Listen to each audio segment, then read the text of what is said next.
Making therapeutic monoclonal antibody. This is a process that practically everyone goes through to manufacture and launch a new monoclonal antibody, or mAb. Whether it takes 9 months or 2 years, the steps are pretty much all the same. First, you have your plasmid, which contains your gene of interest and all the instructions to manufacture your antibody. This is inserted into a platform cell line such as Chinese hamster ovary cells or CHO cells.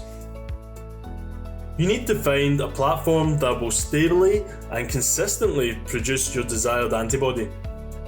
Remember, the higher the level of expression, the more mAb you'll get per litre of bioreactor culture, so choose your expression system well. You'll then grow a handful of cells or clones.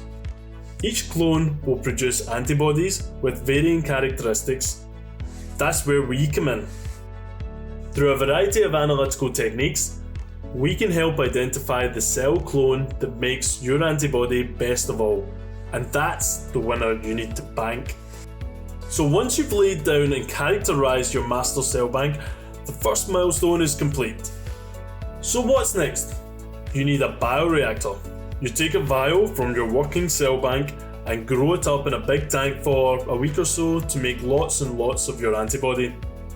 After a while, it's time to purify your mAb from the soup of cellular DNA, protein and general debris using filters, chromatography and viral inactivation steps. This is called the downstream process. We also use this process to catch any microorganisms and virus that might have contaminated your mAb. But to make sure this process is good enough, we need to check it with a viral clearance study. This is the second milestone.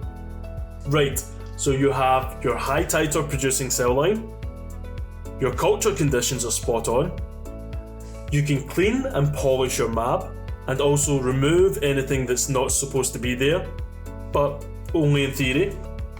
Next up is biosafety testing.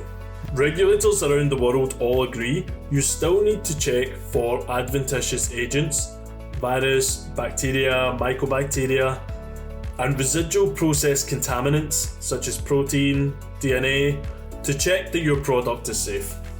The choice of which testing to do depends on knowing the risks in your process and production method. You need robust, reliable assays, qualified and ready to declare the material safe to use in man, but every batch needs to be tested. But don't worry, we can do that too. The third milestone, the trial runs or engineering runs. Your engineering batches will produce the first material made at scale. In early stages, you can rely on generic validation of your lot release assays and work out what to take and how much, your sampling plan, which we can do for you. The next step is product characterization testing. Regulators want to know the quality of your drug product remains consistent throughout the manufacturing process. Thorough product characterization during development helps identify the critical quality attributes of your mAb, which in turn demonstrates your drug's activity, efficacy, and safety. The choice of which testing to do depends on the critical quality attributes of your modality and the question you're trying to answer. You need experienced analytical scientists with access to a wide suite of platform analytical and bioanalytical test methods and the ability and know-how to develop and validate methods from scratch. But again, we can do that for you. So, you've got a manufacturing process that provides high titer, safe and pure mAb.